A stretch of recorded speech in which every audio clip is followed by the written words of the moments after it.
What's up, good people? Mark Holmes here, as always. I want to say thank you all for watching, commenting, subscribing, and being part of the Joe Boo Sports Report.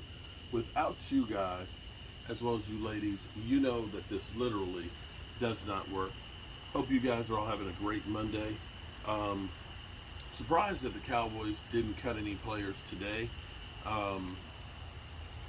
But tomorrow, by 4 o'clock, they got to be down to 53-man roster. They got 22 cuts that they have to do tomorrow. They did have practice today, in which case, I guess everybody practiced, and tomorrow morning is when they'll get their walking papers throughout the day. Earlier we were talking, there was a report that came out that the Cowboys were trying to trade for, were in talks with the Jets about their offensive tackle, third-round draft pick. And it was hot and heavy there for about 30 minutes. And then all of a sudden, we got reports saying that the Cowboys aren't expected to trade on him. So, we didn't know exactly what happened. I don't know if this is right or not. Cowboys Nation had posted that basically that they had heard that the Cowboys never actually contacted them. So I don't know what to believe on that one. What we do know is this. The Cowboys believe in Tyler Smith, and Stephen Jones just woke up to the fact that we don't have any depth on the offensive line. Well, unfortunately, contrary to popular belief, you can't just go down to Walmart or Target and just grab a left tackle. Contrary to what that woman in New York was saying, that it's no big deal that the Cowboys lost the tackle. They just push people around. Anybody can do that. They can learn that in a week. Okay, yeah. I don't know how she got a job commenting on football, but hey, I ain't mad at her. Hey, you got the job somehow. The Cowboys believe in Tyler Smith, and he's cleared to practice. The ankle is okay, so that's good news. They got a little less than 2 weeks to coach him up. But at this point right now, a lot of teams got problems with their offensive line. Tampa Bay has it worse than we do right now on their offensive line.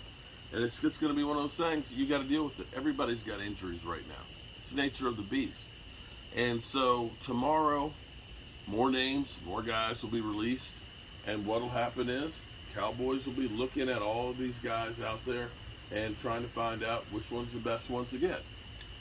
At this point, unless you're going to try and make a major move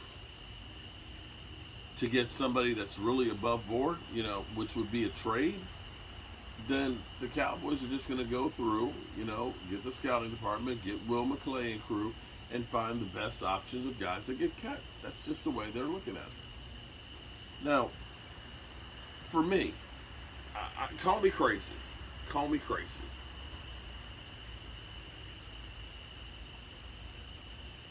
I know the top 100 is basically a popularity contest. I get that. But I'm sitting here, I'm recalling what Dan Orlovsky said earlier today about the Cowboys, that they don't have any talent. They don't have the players and things like that. But you know what's funny? The Cowboys had 5 players. I know one's hurt now. But they had 5 players in the top 100. And right now, they're saying that the Eagles and Cowboys were about evenly yoked now, according to Vegas.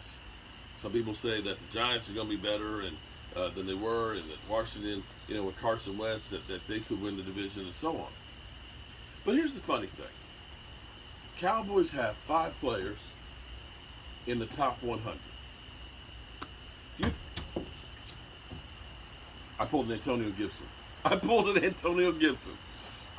If you take the Giants, Washington, and the Eagles, combine them, they got 4 players. So I don't understand the talent argument that people have. The next thing is, as I look at the season, our offense got worse as the season went on because of injuries. Our defense got better.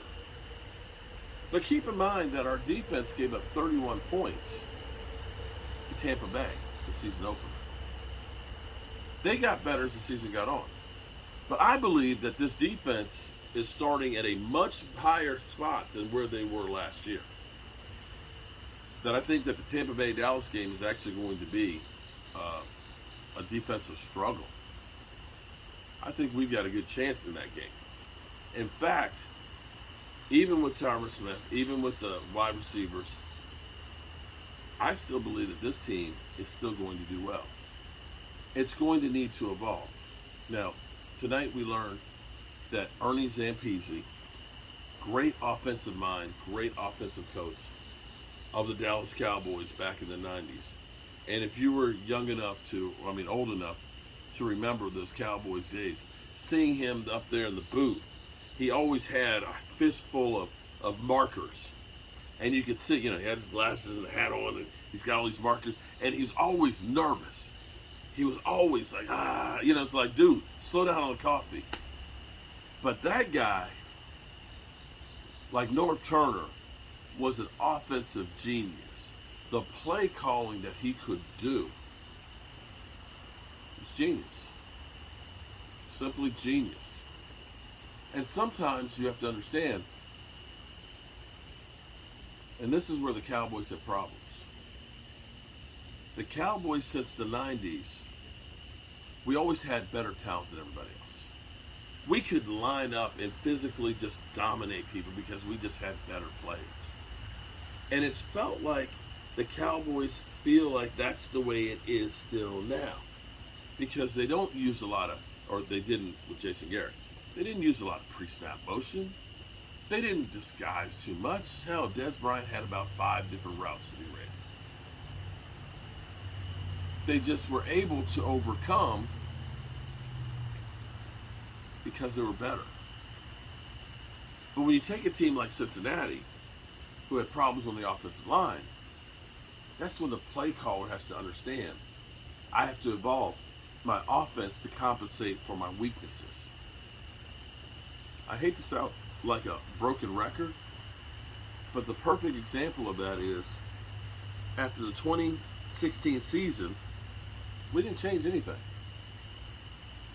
We just looked at it and said, we got a great offensive line, we got a stud running back, we're going to run the football.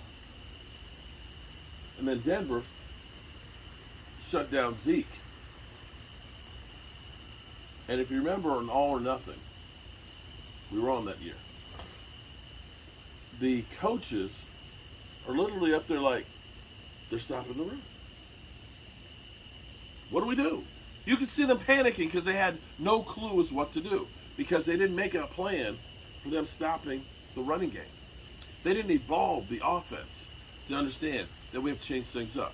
When Tyron Smith would go out, we would run the same plays the same way and say, Chaz Green, you're Tyron Smith.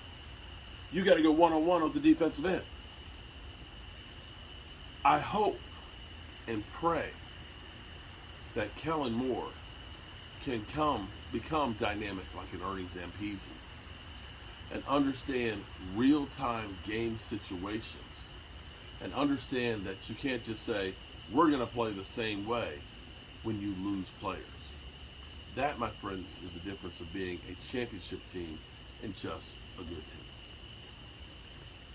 So, whoa. I didn't see it. Did you see it? Something came down and hit me on the arm. Did he jump in? Oh, man. Nah, jeez. I don't know why. I feel guilty about having fires out here because the damn bugs keep jumping in it. Jeez. All right, good people.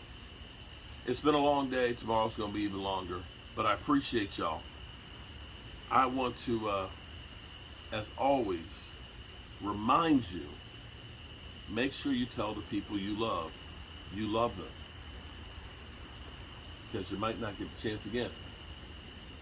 Appreciate y'all, and I love you. Peace.